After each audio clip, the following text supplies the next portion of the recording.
যে ব্যক্তি কবরের প্রশ্নোত্তর থেকে মুক্তি পাবে তার পরবর্তী ধাপগুলো সহজ হয়ে যাবে। কবরের আযাব থেকে মুক্তি লাভে প্রিয় নবী সাল্লাল্লাহু আলাইহি সাল্লাম তার উম্মতকে অনেক দোয়া শিখিয়েছেন।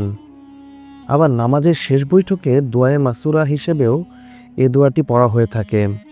হাদিসে এসছে, হযরত আব্দুল্লাহ ইবনে আব্বাস রাদিয়াল্লাহু তাআলা আনহু বর্ণনা করেন, রাসূল সাল্লাল্লাহু আলাইহি সাল্লাম তাদের সবাইকে কুরআন শেখানোর মতো এ দোয়াটি শিখিয়েছেন।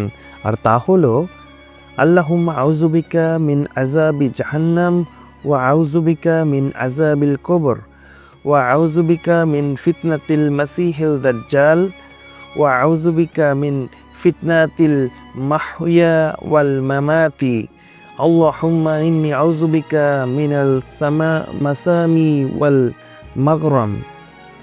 অর্থ, হে আল্লাহ, আপনার কাছে জাহান্নামের শাস্তি, কবরের আযাব, দাজ্জালের ফিতনা ফাসাদ থেকে আশ্রয় প্রার্থনা করছি। সঙ্গে সঙ্গে জন্ম মৃত্যুর ফিতনা থেকেও আপনার কাছে আশ্রয় কামনা করি।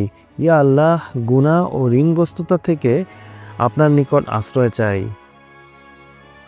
তখন এক ব্যক্তি তাকে বলল, আপনি কতই না ঋণগ্রস্ততা থেকে আশ্রয় প্রার্থনা করেন।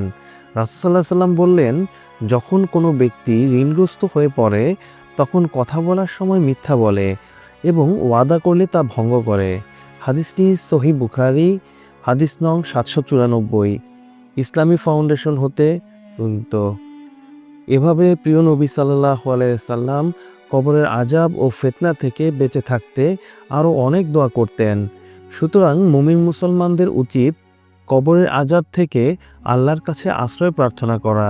কেননা পরকালের প্রথম মঞ্জিলে যদি কবরের আযাব থেকে মুক্তি পাওয়া যায়, তবে আশা করা যায় পরবর্তী মঞ্জিলগুলোতে আল্লাহ তাআলা নিজ দয়ায় নাজাত দান করবেন।